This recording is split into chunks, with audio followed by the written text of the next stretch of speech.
Welcome along, Dean, the podcast. Good to see you, Will. Nice Dan, along, good to see you again, matey. Good to see you. So we're close to the ball, aren't we? Let our We're guests gonna go go- first. Yeah, we'll let you have 3 darts. Wow. Closest to the ball. Straight in. We'll just have the one.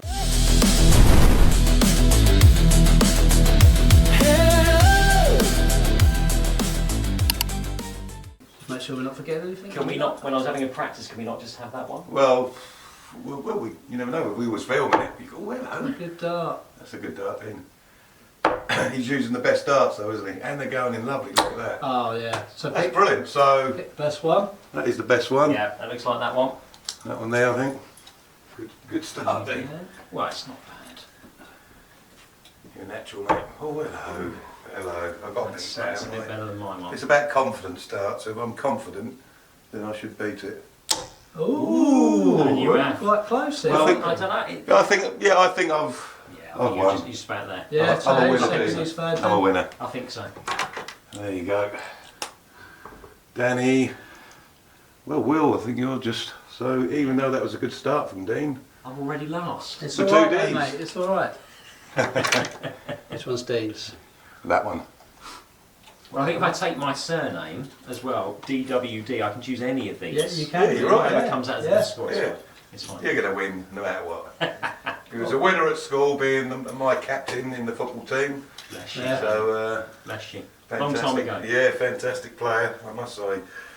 So, me to go. You to go, mate. Shall I? Throw away. I'll throw away. So, Dean, you're an executive coach. That's it. You want to tell us a bit more about what that entails? Yep, so that is the last 25 years. Well, pretty much I've been working with executives in business. That's pretty much what happens with me. So it's either working with them on a one-to-one basis or a group basis if they invite me to work with their teams. Right. And effectively it's so numerous and so varied, the role that I do, but effectively if somebody at senior level wants help with strategy, vision, perhaps communication challenges they might be having with certain individuals within the team, that's the kind of stuff that I'll get involved in. So for 25 years, people often ask me how many sessions is that with people that might be CEOs and MDs or C-suite individuals as I call them. It's about 5,000 sessions, so it's quite a lot over that period of time. So yeah, it's kind of, I've got used to it over 25 years and love it. It's looked after me really well. So as a career, I love it. So it covers a wide range of anything, pretty much. Yeah, so it's not so much, I mean, the other version of that, when you think about people that are into coaching, I think you probably have some guests that are doing that as well, and that might be more life coaching, personal coaching. Yeah. I mean, if somebody sits down with me, if there's a trust in that relationship, then it might go into things around them as an individual that may be personal related, but most of the reason that I'm there is to help them with transitions in business. So get them or get the business performing a little bit better. Right, okay. That's interesting. And you're recognised as one of the best. You've been mentioned in magazines and Yeah, it's stuff always like this. nice when you get that. So Yeah. so the recognition from whether that's peers or from people around the professions, from different industries and different awards and accolades, that's great. That's always nice to receive that, isn't it? Yeah, definitely. After 25 years, Yeah, 25 years, if you don't know what you're doing, it's something Yeah. a little bit wrong Yeah, at that stage. So been going long enough to be good at what you I do. think so, yeah. Me up. Yeah, here we Right. go, Dean. The pressure's on. Maybe give us some coaching. So am I going for just as you would normally go Yeah. for darts now, the highest score? I can Well, you'll possibly go. get? Go for treble 20, single 20, double top. Well, but have you told him? Well, no, I haven't actually told. Yeah. So I explain the game we're playing, Dean. Well, I'm just looking at your scoring Yeah. thinking that So doesn't what's make much happened? sense. What happened? Dean's probably thinking, actually, we need some coaching on the podcast. Yeah, so- You're not very organised. with it, No, we're playing a game called 30-10, which I sometimes change up and call Okay. it 20-10, depending on how we're playing. But 30-10, so we've got to get to 30 points, Oh, okay. and we get that by aiming for the 20. If we Yeah. get a treble 20, 3 points, 1 point, 2 points. Got you. If you get a ton or more, you get another go. And then once we get to 30, let's see how we get on. We may Yeah. say, let's get to 20. Oh. Then we go on to the ball, and the green would be 1 point, and the ball would be 2 points, and we got to get to 10. Nice. So you just aim for the So 20s it is. 20s, yeah, just aim Yeah, for 20s. just aim for the 20s. I got off to a That's good not so start good. with a 4. You Let's missed give that. it a go, shall we? Give it a go. Straight Oh, in. look at that. It's a nice throw as well. Nice follow through. Oh, good look at darts, this. mate. He's a Good winner. darts. Let's stop it. Let's stop it right there. Yeah, It's yeah. not going to get any better That than was that. good. That was really good. I knew you're being natural. There you go. The 2 Ds are in front. So basically, you're going to any business and Yeah. is it you? Sorry, Danny. Yeah, that's right, I mate. did to you last night. No. Yeah. You go into any business and kind of like tell them where they're going, not to tell them where they're going wrong, but like you said, if they're out, but so how would they know that they need help, if you like? So it might, I mean, normally most people don't invite me to work with them because, or a business to work with them because things are going great. Yeah. So the starting point is often that we've got a problem, we've got a situation, we've got a challenge, or they recognise themselves as individuals they could be even better. It's a nice phrase, a nice way of thinking about it. Yeah. Not that they're not doing well, but it could be even better. And some of my work on high performance, that's where I normally get invited into those kind of situations. So it could be an individual that says, I recognise I want to be even better. It could be a business that's struggling a little bit, that recognises that they might have increased competition, their profit margins have fallen, and therefore they might be looking at that and thinking, actually, we need to get even better. So therefore that might bring in a bit of group work for me, helping them to see that slightly differently. Right. But most people I work with, they're very, at the level of CEO and MD, Chief Executive Officers and Managing Directors, they're normally really technically brilliant people. So Yeah. this will be, I quite often see my role as, it's not a training school, it's thinking about things that they're doing, where a slight movement and tweak of that will make a bit of a difference. Right. And I think that's a great way to think about the role that I do. It's not about wholesale changes. Can you give us like an example of like anything like that? Yeah, it could be about a strategy has been developed, or an organisation decides, or a team decides to go in a slightly different direction, and they might need people to come with them on that journey. Right. So the whole piece around collaboration and how you get people motivated to want to go down that path rather than resisting it, that's kind of a common theme that I would see in lots of different areas. I mean, it could be an individual that's got a very key direct report and they're not firing, so they're not linking in terms of the direct report relationship. So it might be that they want some ideas to change the nature of how they're communicating with them. Yeah. So we might talk about that a little bit. It could be, honestly, when it's so varied, it could be anything, Yeah. which So, I'm very grateful for. so is it mainly like say you've got a group of company directors, could it be you'll kind of go in as a middleman with say like 4 or 5 directors Yeah. and say 3 want to go in one direction and they know that business needs it, and Yeah. is it that kind of thing where Spot on. So with the Yeah. group work, that could be a big use for someone like me going into an organisation. So to get, I'd use the word alignment, to get them all aligned Yeah. where they're not at the same time. Because of course, you know, we've all worked for organisations where you can see if some senior individual has decided to go down a certain path. Unless you're understanding of that, motivated, wedded to it, there's often a problem. So actually at that level, to sit down and talk about what are we trying to do here and Yeah. what's important in terms of that messaging, that could be a theme that I would go into, yeah. yeah, and the senior individual might be the one, actually mate, you're going in the wrong direction, no, you need to know you Well, are. you have to bring in, I think the biggest thing around some of the work I do is you've got to get to a point where someone sees what you need to do in your role for it to be really beneficial. So the word I'd use there is challenge. So quite often my conversations with people are very challenging. Yeah. Some people are automatically, they love that because they want to change. For some people, let's be fair, they've got ego, we've all got egos Yeah. to a certain level. So the reality is some people, you're having to work with that a little bit and get them to see things very differently, but that's just skill, isn't For it? some people it's hard to make a change. Exactly. In anything, Like, really. well, I think even on this, isn't it? Like sometimes, like we've always said, like with Dan, with Dan, like something will happen within the podcast. We need to change something, and I'll be like, yeah, we need to do this. We're doing that, and Danny will come in and be like, oh, hang on, take a step back. You know, although Danny always says he don't do a lot, he does Yeah. actually. You Yeah. know, like a little bit of control factor there, which sometimes I probably need. You know, Just take your time. If you're talking me up, take your time. yeah, no, you really want to go out here, let's go there. But Is the battery working? We're all right? But yeah, I Make know sure it's covered. I hear what you're saying. So like, if you know, like you said, like the main boss of the company wants to do something, and yeah, and actually, no, you need to slow it down. You need to, Yeah, and that happens. I mean, I've always had the same sentiment around leadership. You can only lead people that are willing to follow. So I always talk to people about, you can't do, if I ban you from using fear or force, so you can't use those techniques when you're talking to individuals in your business, all you've got is skill, and you have to do that with a bit of eloquence. That's the lens that I get people to look through, yeah. because that means that you're then getting people to be more skillful about the way they hold conversations and Yeah. things like that. The analogy I'd always use is that if you're a senior leader in a business and you look over your shoulder and you can't see anyone touch tight to you, you've got a problem, because it means you're already off and doing things that nobody else is with you on.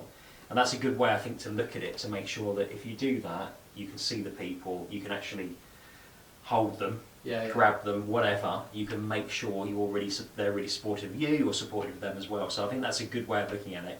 If you look behind you and they're not there, that's a problem, always. A bit like government. We shouldn't be talking about government, surely. Government and politics. No, we don't. Yeah, they are actually. Well done for reminding me, Dean. It's going to get. This is where I'll get a slap at you in the podcast. Oh, there we go. 4. That's 4. Blimey. Well. So do you do that with employees as well? So you're on 5 now, Will? Yeah. Oh, sorry, So yes, I mean they're all employees, aren't they? In terms of the business side of it, some the people I work with tend to be a little bit more senior, but occasionally I will go in and do things like conferences.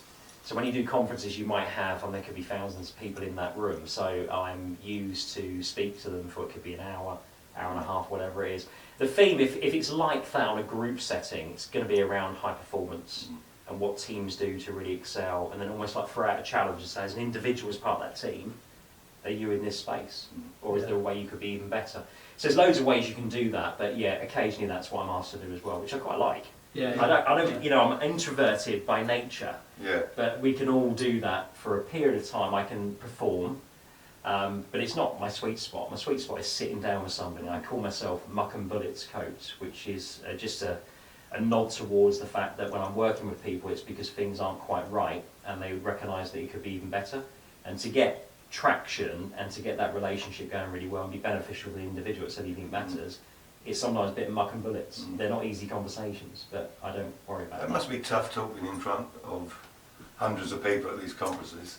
It's not as scary as doing this. I mean, you're probably okay with it now, but there must have been a first time when you thought, oh my word, I'm talking in front of 300 people here, and I've got to be confident and know what I'm talking about and everything. It must be not an easy thing to do, is it? Yeah, I need to be confident here. Your camera's on, isn't it? Yeah, that was the top of the 20, whatever that is. Yeah, that's a double. Oh, is it? Nice. Yeah. So I think the bit I'd say about that is a conversation I've had with lots of people that would say the same thing, Dan. Yeah. I think one of the big things around that is almost looking at, it's very close link between adrenaline and nerves.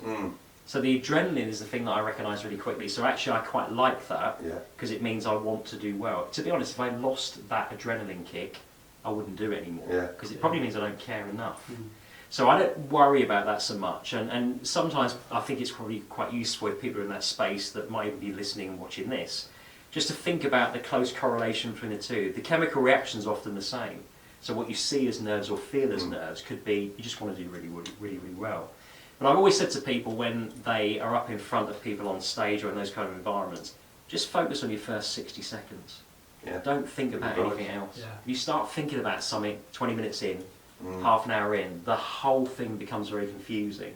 So the most important thing is to free your mind a little bit and then just focus on a really solid start. Most walks of life, if you start well, then you'll continue to do quite well in whatever it is you're trying to do in that moment. I'm a great believer of that because you can confuse, we can all confuse our brains massively. Yeah, definitely. It does become a bit of a worrying scenario, doesn't it, sometimes, that. So how did you get into it? How did you become it's a really good question, isn't it? So, I mean, I was working for Prudential Assurance. Right. So, obviously we're going back 25 years. So, Prudential Assurance, financial services industry. And I had a lovely career and a great career with those guys. And then in 2000, this will give you the time span, 2000, the Pru went through an exercise of cutting a lot of the field sales force. So I was a salesperson, effectively financial consultant. And I'd progressed in terms of getting involved in the managerial side of that. And then in 2000/2001, they made pretty much the whole of the workforce, which is 7,000 at the start, with direct sales force, they made them redundant over a period of time. So I got offered redundancy and needed to take redundancy. It wasn't a lot of money at the time, but when I was there, I worked with 2 consultants, so management consultants. They probably weren't badged as executive coaches, but actually they were great guys. And I remember phoning them up saying I could go and get another corporate job with Barclays, whoever, quite comfortably, but also I like what you do and we brought you in. And of course I had some awareness about perhaps the remuneration they were receiving. I mean, it sounds very shallow, this, so apologies for this, but we all change in time, but the cars they were driving and stuff like that, and thought there's a career there, there is a career there. And I went to both those 2 gents and just said, can you help me set up? I wouldn't even know where to start. And that was the start of it. So I've never been employed since Right. that moment. And effectively, in that time, I've gone into business with lots of different people around leadership development and the coaching world. I've sold 2 businesses. So, but it's all been out of a connection of perhaps leaving employment, and I know that's not for everyone because it has its own risks associated with it. It has uncertainty. But I was very fortunate. I had a lot of really good people around me, and they just showed me what to do, and they gave me some network and gave me some contacts, and the rest of it, I'm going to say, took care of itself. It's not quite how it works, obviously, but I was always prepared to put in a lot of hard work, and that's where the careers come from. Yeah. And now it just gets to a point where I'm very lucky. I've got some very senior clients that will move around in jobs. So they might become a chief executive officer when I meet them in one company. They'll move to another company in 3 to 5 years. So I think the longest standing relationship I've had in running the executive coaching business is 16 years. Yeah. Which is amazing. So it means I've got responsibility to keep it fresh, but I'm not a believer when people turn around and say things like, actually, you can't be someone's coach and be a friend. I would say, no, that's not the case at all. I've got some deep friendships which understand the role of coaching. And as long as that's clear, I can still go in there, bring that challenge, bring that advice, bring those moments where I'm perhaps feeling that there's a better way of them approaching certain things. I can still bring all of that and maintain the friendship. So I'm very lucky. I get very well looked after by my clients. They are amazing. They make the difference. Yeah, you've done well. Yeah, that sounds really cool. It's a great career. I love it. Yeah, I love it. I'm just going to throw my darts. Yeah, well, let's have a look. We'll see what sort of standard he was playing. Really well the other night, Dean. Really well. Nearly got 180. All I see when I watch little clips is you guys getting 180. Because we only put the best ones. Yeah, well, yes. We get 180s when we play round mine and the cameras are off and we're relaxed. Then we've been playing for an hour or 2. Then we start throwing decent darts. I don't. And the odd 180 comes, but never on the podcast. It's never happened on the podcast. 180 is not in danger from my throwing. You never know. Well, you never know. Well, goes that double. Yeah, see, we're all pretty tight on this. Do you know? I like the way you eye it up as well, Dean. You know. Well, I don't really know what I'm doing, but working. The number 2. Okay. So you've overtaken Will. Well, considering it's weird, isn't it? Like last 6, 7, night, 8. Look at last that. night I was playing really well. Yeah. And I just smashed it. Like, had a 180 chance. I ain't got a time. It's one of them sports. It's hard. I got 12 points in one go. Yeah. Like, if it wasn't filmed, no one would believe you, would they? No, but luckily it's filmed. I'm happy I'm hitting the board. That's it. That's it. I have very low expectations of myself on darts. Well, you're doing all right, Dean. You're doing all right. But in terms of what you do, you know, I know we talked about, but I'm not talking about politics here as such. But you do the government have people like you? Do you know what I mean? They will, won't they? They will have. I'm sure they have people like me. Because surely something like, and I'm not talking about I'm just. He's starting to talk politically, isn't he? He's trying to slip in all the way. The first thing I'd say about that is extremely difficult role, right? So you're on to a bit of a no-win and a bit of a hiding. Yeah. But of course, like everyone else, if you're the recipient of services or not services, you will have a view on what you think is right or not going into any political persuasion. They will be surrounded by people from a PR perspective, so public relations perspective. They're probably coaches, people that will help them write different speeches, etc., etc. I'm sure that's the case. You know, it's not any. I work across lots of industries. It's not an industry I work within at all. So, you know, I don't know who those people would be. There'll be lots of consultants that work with people in those kind of positions. It's a very difficult role to do. I think everyone does acknowledge that. It doesn't stop the frustration points in terms of people thinking, wow. You often hear, don't you, people saying, I could do a better job, but, you know, but talking about a really tough job to do, 100%. But I get it, I completely get it. Like everyone else, you know, you are, as I've just said, you're the recipient of services or not, decisions that are made by the government, and some, you know, some go in your favour and some don't. So you're always going to please everyone, I guess. Impossible job to do that. You know, like in everything. Really. Like you're going into a business, aren't you? And but you know, like some like the government have got how many people are in this country? Well, 60 odd million Yeah, exactly that. to please. Exactly that. And that's not going to happen. No, it's a thankless task, but then I've always said the same thing. If you put yourself into a leadership position, you are by definition saying, I want to do that. Yeah. So, you also, I do understand that sometimes they get a hard time because they have to, because you put yourself in that position. If you're not up for that form of leadership, then don't do it. Exactly. It's not for everyone, is it? So have you ever had it where you've gone into a business and it's like, I'm not going to ask you what business it is, you're not going to tell us obviously, but have you ever had it where you're like, this really needs sorting, you know what I mean, where you think this is... Yeah, well, that kind of excites really. So it will never be the whole business. Yeah. It'll be different things that are happening within the business. And the job, first of all, is to isolate what is the thing that's going to make the difference. I often call that the catalyst. So we can think about one or two things that will make the biggest difference. Well, let's go after them, first and foremost. Yeah. And once you get, I used the word alignment a few moments ago, once you get that alignment running through the people in the business and they see it, then it becomes a little bit easier to start to work through those things. I mean, it's a very corny thing to say on a podcast, but every journey starts with a single first step. Yeah. So ultimately, the job really is to not come up with a 35, 40-point action plan that no one can remember or is not even motivated to do something about. It's what's the first thing that will make the biggest difference, the biggest impact.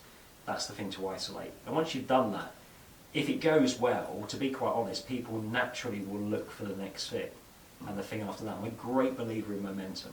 Yeah. Sometimes you have to find that thing that makes the difference. So I'm guessing you have to go in and you have to convince people. You have to be pretty good within the first couple of hours, pretty much, for them people to... Well, I'd say if I've not worked with someone before, I'd always tell them to judge the first session. So when I sit down with somebody as an individual, it's normally up to 2 hours at a time. And if somebody hasn't worked with me, it's different if they've worked with me before. If they haven't worked with me before, I'm quite happy to say, judge me at the end of the session. But there are two things, genuinely there are two things going on. I think once you've done it for 25 years, there's a couple of things that you become very aware of. The first thing is there's got to be I'm going to use my voice really carefully here, we call it chemistry. But chemistry doesn't mean loving each other and just completely synergize. It means, is there the chemistry that will allow you to do things like challenge them, give them some feedback, when it might be quite tough feedback or tough challenge for them to receive. Got to learn to take criticism. Exactly that. Or at least be willing to go and look through things from a different perspective. And if you've got that, that's the chemistry that you need. It's not about, I've talked about you can be friends and be coaches, but sometimes that will never happen. But ultimately, by the same token, you need that ability to be able to do what you need to do in your role. Otherwise, two things will happen. The individual will sit there and go, this is not for me, and actually so will I. And go, it's not right for me either, because the thing that you know about yourself, we're all pretty self-aware at our ages, the reality is the things that you need to make you perform really well in whatever job role you're doing. And if you can't get that, it's frustrating, isn't it? So I do, perhaps I couldn't have been this selective at the start, but I can after doing it for 25 years, and that's important. Having said that, most of the time that's never even an issue. Some people are not ready for coaching. They think they are, but then when you start to bring in the challenge, you can see it's just not quite right. But even a conversation about that, most people shift a little bit to become ready. It's really fascinating. Because no one wants to be the person that's almost told you're not ready for coaching. So a slight little shift in percentage terms, in terms of the way that they're coming across, how they're receiving information, what they're looking for. I always think about the control of the agenda. If I was coaching either of you, I should literally need to come in and not do too much homework and say, what are we talking about today and why? And make sure your battery's charged. Does that look okay? Is that my go? Or it is. Did you want to check there's nothing? Yeah, it's still going. That's I see the red. okay. Yours is still going as well. Oh, that's brilliant. We're good. Yeah, we're all still going on the dart, 6, 7, 8, so now Will's on 7. Let's give him a lucky strum. Here we go, Will. Mate. See? That was a good strum, to be honest, but, Is there a certain amount of times that you can use that? Yeah, Otherwise it's unlimited, mate. It's unlimited. Do Do you you like want a strum? Not yet. Not I yet. thought you were going to say not off you. When it goes completely Yeah, because you're doing you're doing alright. all right. I think we'll go to 20 because we're going to struggle to get to 30, aren't we? Yeah, And then we'll go on. Oh dear, that's way off. Unless I start playing a little bit. Oh, that's not good. I should have had the strum there. Yeah. So of course football was your passion, wasn't it, to begin with, as I Yeah. well know Yeah. from school days. Love footy. And, Love footy. Still love footy. yeah. Always have done. And you've kept with that a little bit throughout your life and involved with football teams and... Yeah. So lots of stuff around football. I mean, if anyone's watching this as our old school friends in particular, they kind of remember me being a bit of football crazy. Yeah, definitely. That was pretty much, probably to the detriment of some of the subject matters that we should have been doing, and the things I should have been paying attention to in school. But love football. I was very fortunate to be given the chance with Norwich. It wasn't even called Academy way back in those days, but in terms of their centre of excellence, to do some work with those guys in terms of being recognised as a decent footballer. But then, I mean, cutting to the chase, at 23 my career was ended because of a crippling knee problem and injury, which is my own fault, self-inflicted, young family at the time.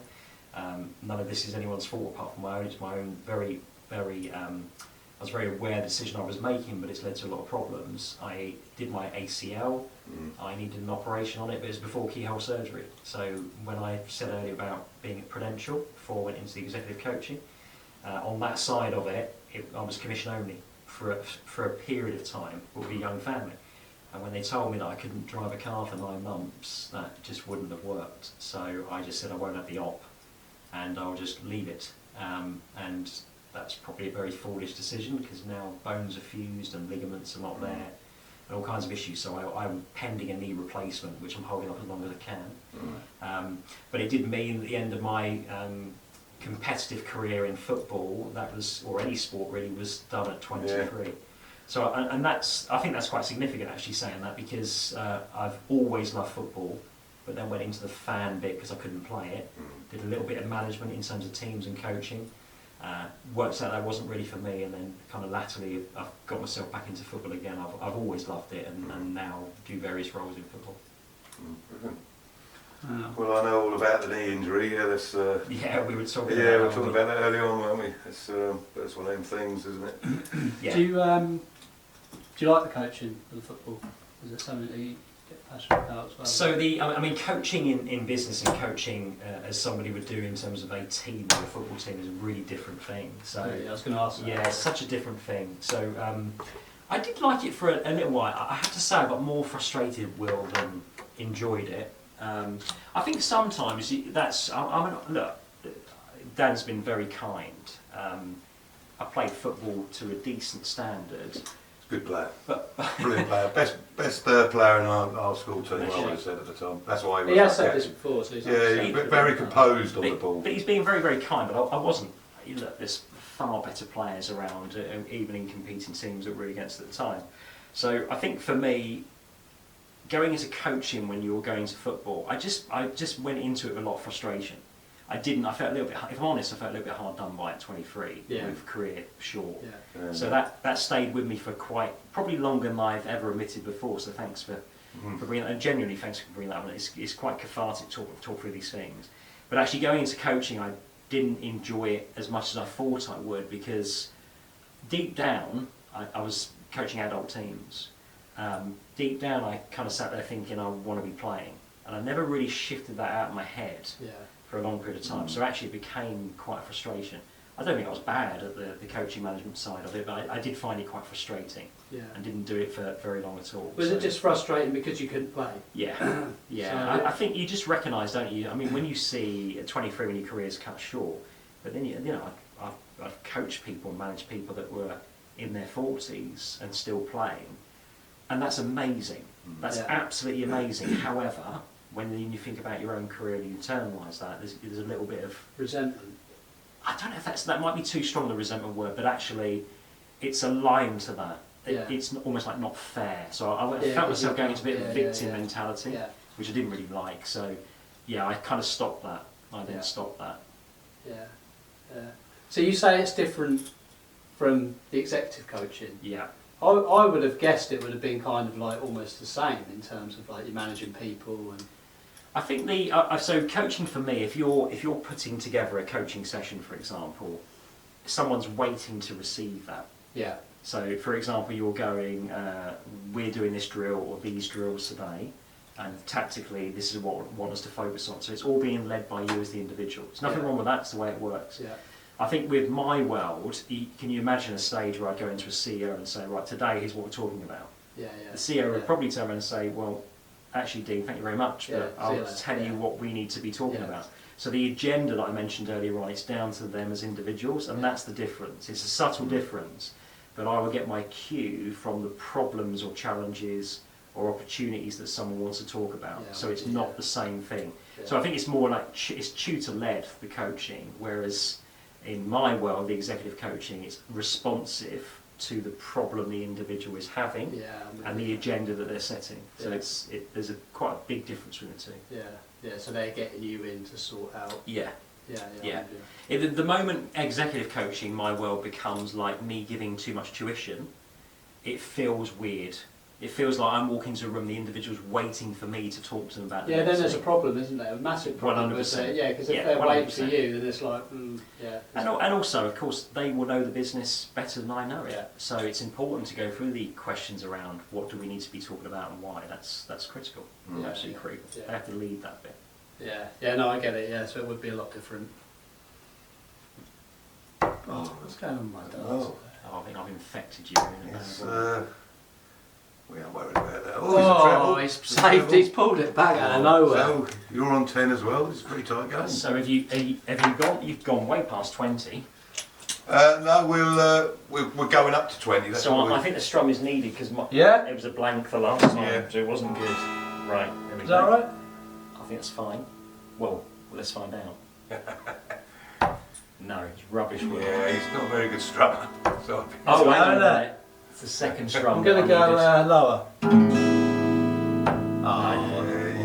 There's something in there. What's that, guys? One? That's one. Yeah, I'll put that up. I think people just want the magic might be wearing off a little bit. Well, yeah.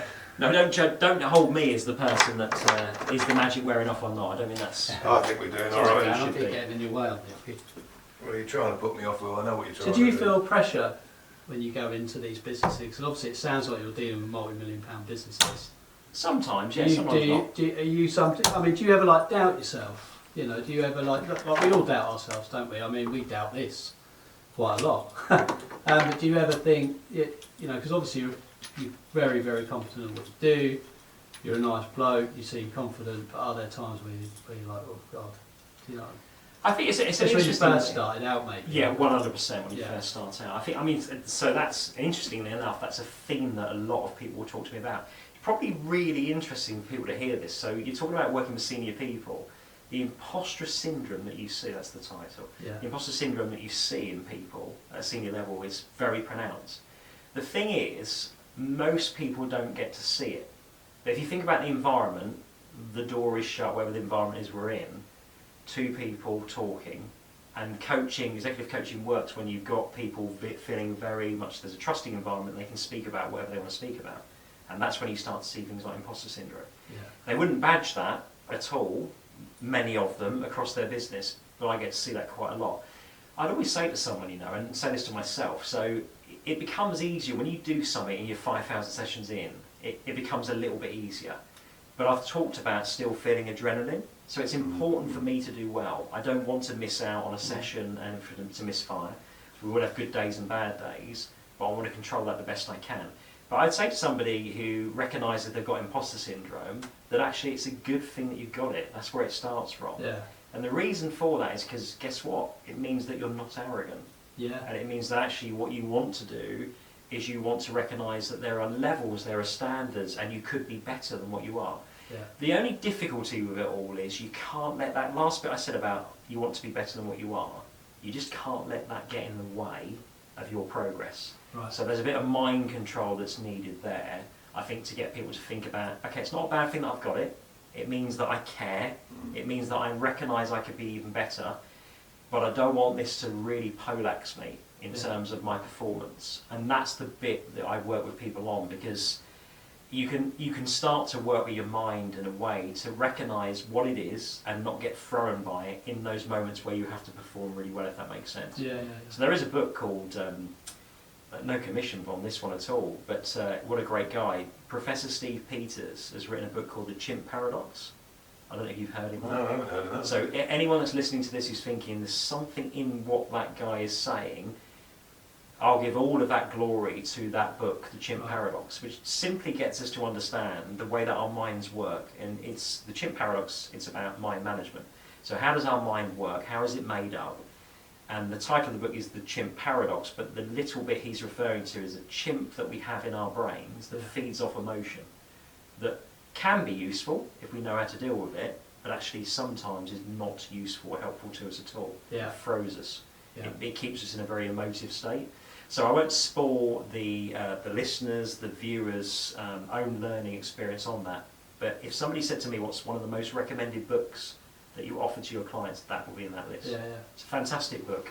Yeah. And if somebody wants to recognise that they can get even better about the way that they think, they can get it a bit cleaner, they can deal with things like imposter syndrome, they can manage their emotion better.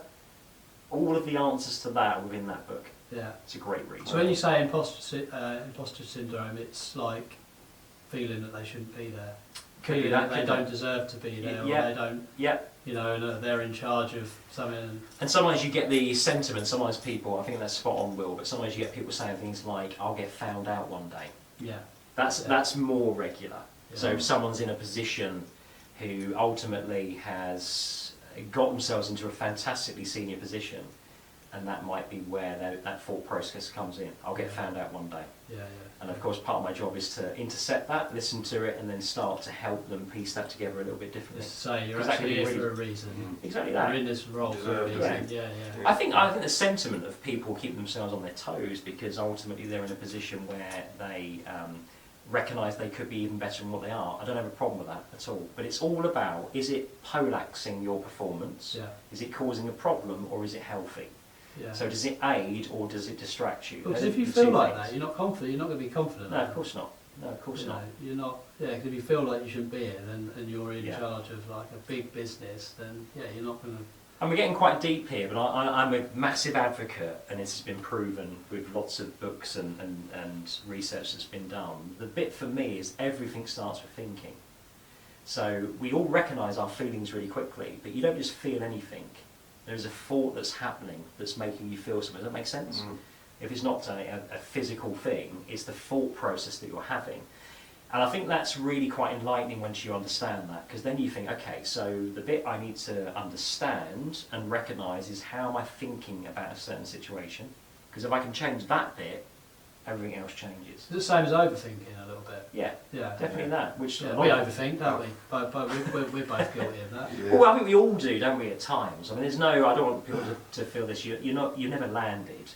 You don't sit there in a position where you just think, I don't have to worry about any of this stuff. Well, I tend to worry. Sorry to interrupt. I tend to worry if I've got nothing to worry about because I think something's going to happen. Yes. So. Well, and so part of that is a really good thing, right? It's not taking anything for granted. It's not becoming arrogant. It's not becoming complacent. But it's all down to, does it aid what you're trying to do, or does it detract? Yeah. And it's almost like thinking along that axis. And you need to work out if it's aiding. If it's aiding, not a problem. Mm. If it's detracting, or becomes a distraction to you, then clearly that's a bit of an issue. Yeah, so that's the work to do on it. Yeah. It's interesting, isn't it? Interesting. Yeah. All starts with our thinking. Yeah. I think you're going next. Is it? Sorry, yeah. That's all right. I'm just going to move this back a bit, actually. So is it going to help you play? How are we looking on the camera, right?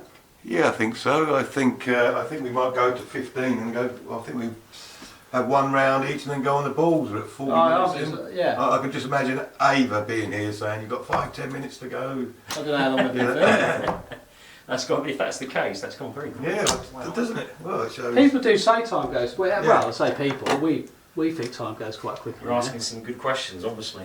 Sorry, I'm just going to. Talking too much. No, we've done 38 minutes. Yeah, we're absolutely brilliant. It's been enough. And look how even we are. So. Yeah, we'll go to 15 then. We'll go to 15, I think, and then we'll go on the ball and we'll see what happens. Dean's already on the ball. I would blame you for that. Yeah. Oh dear, it's going horribly wrong. That's all right. You're not far off. You're not far off what you're doing. So you say like 5,000 sessions. Is that 5,000 sessions for one business? No. So that'll be across the piece. So pretty much I'll end up doing It's just simple maths for me. So it'll be over 5,000 now. But if you think about Yes. normally each year I do about 200. Yeah, sessions with execs. Yeah. No, not at all. Not at all. So some companies I've worked with an awful lot for a lot of years. So I give an example about 16 years in or deep with one company. And then others will just use me very differently to that. They'll say for the next 6 months or for the next 9 months or the next 3 months. It really does depend on what the task is as to how involved I'll get with people. So it's a real mixture about where they come from. It's nice they keep coming back because they know, I think they know you and that's know what you bring to interesting the actually table. that they kind of keep you there, because like obviously we don't know it inside, but like what you do inside out. But it sounds to me like you go in like a bit of a problem solver, if you like how people perform and stuff. Yeah. And it's almost, so from my point of view, I'd be like, oh, he just goes in there, sorts of problems, he's on to the next business. But actually, CEOs, directors are like, no, they come back and keep them on their toes. Like, or not keep them on their toes, but keep it going. I think if someone sees you as, let's be clear, someone sees you as useful, then ultimately they might just see that as they're useful on that bit. Right, what's the next bit? Yeah. So could they be useful to me on that piece? And that's fine. That's absolutely fine. So yeah, it's so varied in terms of how long I spend with each client, with each individual, with each group that I'm doing. Yeah.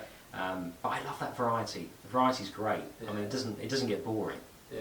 You know, you talk about human beings you're essentially starting with what are we talking about? What's going to really aid that performance? So it's so different when you watch. Some of the themes are very similar, but ultimately it's quite different when you look at everything that goes around the business itself, the product, the service that they're offering. All those things make it quite varied.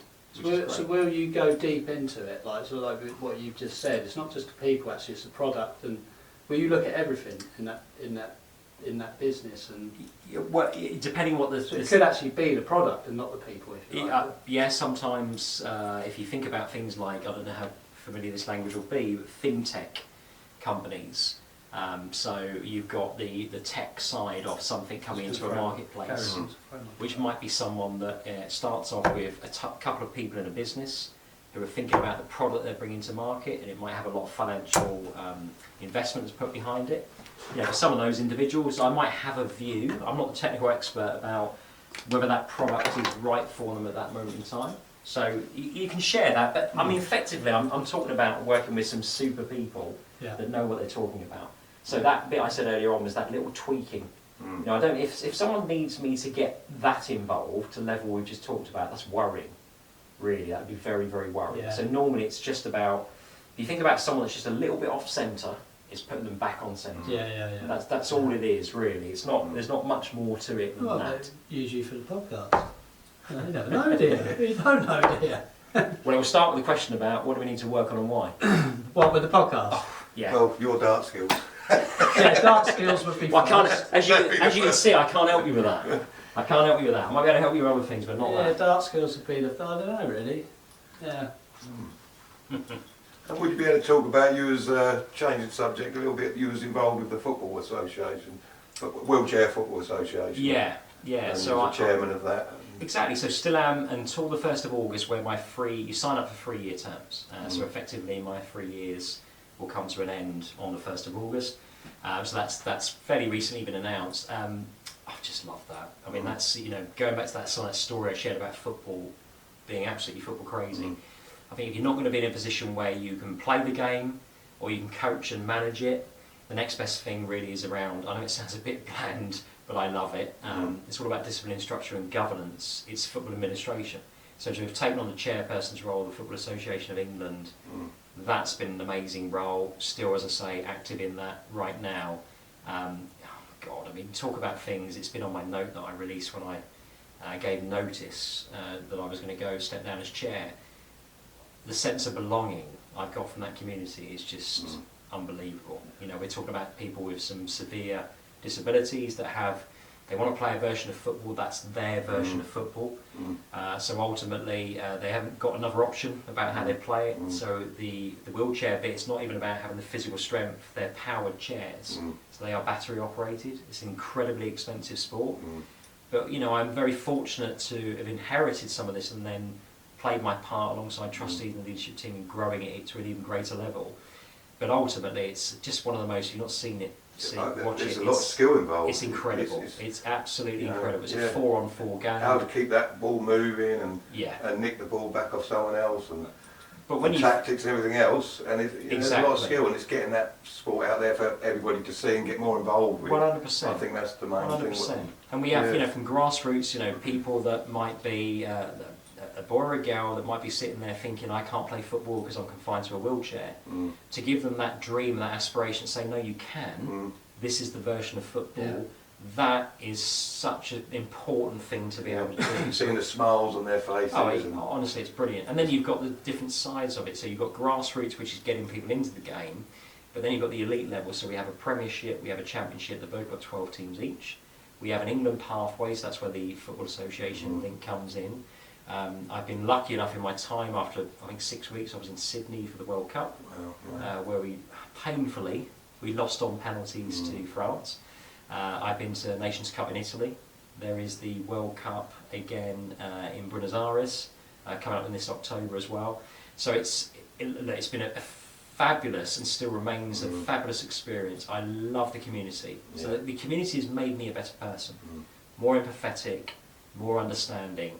And I've had probably the most belonging, or sense of belonging, that I've ever felt on anything that I've ever been involved in. That's great. And I've truly just adored the Why whole is thing. that? Is that just because of the people involved? Yeah, I mean, I from day one, I was the first time that someone was brought in with no knowledge of the game. So I'd never heard of PowerShare football. So that's one of the things I wanted to fix to get it in front of, as you say, Dan, more people, and build that awareness side of it. But yeah, when I got into it, from the moment I started, I remember my first time that I spoke to the community and just said, look, you might have not trust me, or you might be thinking, why is he here? Because there is no connection with the game other than loving football. And I completely got that and understood it and almost encouraged it. And said, well, the first thing I'm going to do is talk to you about intentions and what it is we're trying to do and what I'm seeing and how we've already achieved so much, and it's got great structure to it, but with my skill set, discipline and structure, they're the most unsexy qualities, but they're things that I do quite well. Yeah. So how can we bring that in and take it to another level? And within that time, everyone's worked incredibly hard. I'm very lucky that everyone's been motivated. And I talked about looking over your shoulder with leadership. I've had people touch tight and right on my shoulder that have helped me build things, because you never do things in isolation. And I'm really grateful for that. So it's, that's gone from the Wheelchair Football Association in terms of just understanding more about para football, disability sport, and then opportunity within the Football Association as well to cover even greater breadth around that, because there are lots of different para football disabilities out there outside of wheelchair football as well. So it's a world that I've loved and adored. I will stay in it, stay connected as well, be an advocate, fight for it, because it's got a lot of passion. An awful lot of passion. Yeah. I can tell you're definitely passionate about it, and you must have made some tremendous friends and met some really cool people. Friends for life. Like you say, you travelled about with it. So. Friends for life. I think that it's, you can see the difference that you're making. I mean, there's been a number of notes, because it's quite recent, where I've kind of said that actually I will be stepping down the 1st of August. There's a number of notes that have come my way, and I've always, in my term there of 3 years, I've always had unsolicited notes, people saying, just to make it clear, this is the difference it makes to me, or to my son, or my daughter, or my partner. So I'm always reminded about the significance of what I'm doing. But again, it's probably coming across on other things we talked about. I quite like that. Yeah. I like the bit. I don't worry about that from a leadership perspective. You're going to be in that position, you've got to get on with it and do it. And I like that responsibility. So yeah, it's a very responsible role. I've loved it, and there will be a recruitment process to find my successor. But I mean, a brilliant opportunity for someone to come into something and just add real quality and their own value to it, but just to get so much from it as well. It's just been amazing. That's brilliant. Well, so is it, are the wheelchairs different from what they would use on their everyday life? Yeah, so your day chairs, I mean, a lot of those will be powered day chairs, but these are purpose-made, very specific, low centre of gravity chairs just for playing football.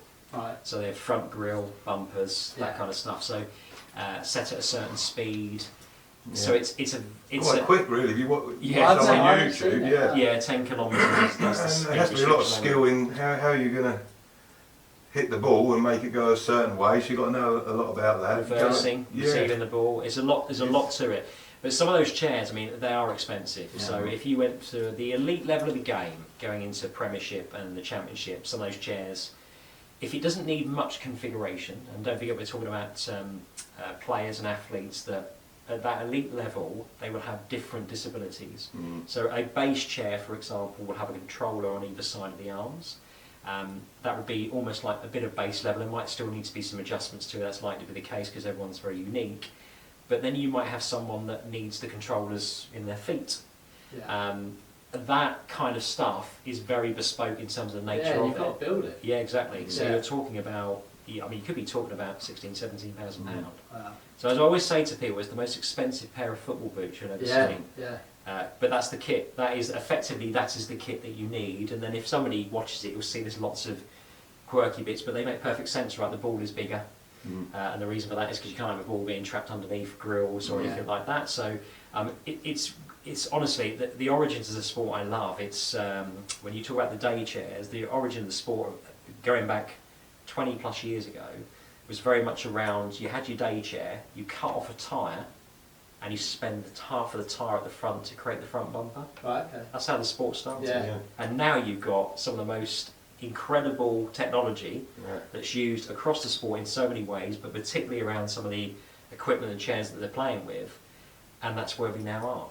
It's amazing, really. It's just growing and growing and growing. And you're seeing the excitement on their faces, people who play it. That's that's the bit. So we do lots of surveys, things like, from a mental health perspective, is what's too much football, what's too little football, what difference is it making, could you see yourself without it in the close season when you're not playing football, what is that like in comparison? There ain't a person you're going to meet that's going to say, no, I could do with the rest. They might say that a little bit, but they don't want to stop playing football, right? And I think I can understand that, because we'd all be, whatever version of football you're playing, we'd all be exactly the same, wouldn't we? It wouldn't be any different. So no, it's important that we understand things like what's it like to play the game, stress levels, and stuff like that. So that's all important. Are you in, Dave? I'm on the balls. We're gonna have to. We've done nearly an hour. Yeah. So what do you reckon then, Will? Shall we all go for the balls? No, I think we should go for the balls. Oh, was I supposed to be doing that? No. We're. It's only. It's pretty tight, isn't it? Dean's on 8, you're on 14. I'm only just in. Yeah. Let's just I reckon we'll go for the balls. Should we have one throw each, or 3 darts and pick our best shot? What do you think, Will? Yeah, well, I'm happy. I already feel like a winner because I'm straight on the balls already. First to 5 points on the... On the ball? Yeah. That's quite a lot to get to. That could take another 20 minutes. Yeah, because I'm just worried because obviously Ava would be like, it's more editing for Ava, isn't it? We want to keep her happy. Yeah, sorry, Ava. You'll work your magic, Ava. Well, I reckon we'll have... So 3 darts each at the balls. Yeah. I'll be 3, so 9 darts. Okay. And see who gets the most. Okay. Yeah? Yeah. Do that then? Yeah, well, yeah. I'll just follow your lead, guys. So, we've all agreed. Let's have a fist bump on that then. Well, good luck. Fist bump. We didn't get one on the thing, did we? No one got a ton, did they? No one got a ton, but I'm now about to get 3 in the ball, so... How many times have you done that for? I've got 3 in the ball 3 times. How many 180s have you got? I've got 71 180s in my in 4 years. All in my life since playing it. So thank you, Will, for mentioning that. Appreciate it. I've never mentioned it on the podcast before. It is decent, really. But that's why I would suggest that. I'd use the term elite. Oh, are we in? No. Oh, okay. Well, I haven't gained a point. So is it my go? Is it? So is it funded? Yes, in lots of different ways. So the Football Association are really good. We're a provider of the English Football Association, so ultimately there'll be that kind of considerations over that. But things like going across, you can imagine, can't you, what I've said about things like the kit. So there's a lot of stuff to take, and dependent on someone's disability as well, they may need specialist equipment that goes with them. So there's a lot to take logistically and travel. So when the Football Association fund us to go to Argentina or Sydney, you can just, I'm not going to mention on the screen, but you can imagine the amount of money we are talking about. Those guys are incredible, and of course what they're doing is creating dreams. This is officially 3 lines on your shirt, and that's amazing. It doesn't get any better than that. So for the players that have gone beyond, and the comment about smiles on faces, when we're talking about things like grassroots football, brilliant, but we're talking also about an elite level of the game. These are proper athletes, where ultimately they've just perfected their craft amazingly. So the opportunity to play for England and have the 3 lines on your chest, absolutely incredible. So that's a bit of funding that happens, and then in my time with the other trustees and leadership team, we've got what I'd say 5 very good commercial partners that ultimately are willing to take certain aspects of the sport and help us grow that. So I'm very targeted around what is the opportunity for a corporate sponsor, what does that look like in terms of what we need, and what does it look like in terms of, do I believe that's a good fit for the Wheelchair Football Association in terms of a sustainability of a partnership, which means that they will also get quite a bit of value from that as well, whatever it is they're looking for. So all of that together means that that's where that income comes from, and we're a membership organisation, so we'll ask clubs and players to pay to play the game as well, and that enables us to put on these spectacles that we put on. It's an expensive sport, it really is. So I'm then thinking about your logistics on the playing, because obviously you've got the weight of these wheelchairs as well, as well as like your whole team, your coaching staff, everyone. You must near enough be having a plane to yourselves.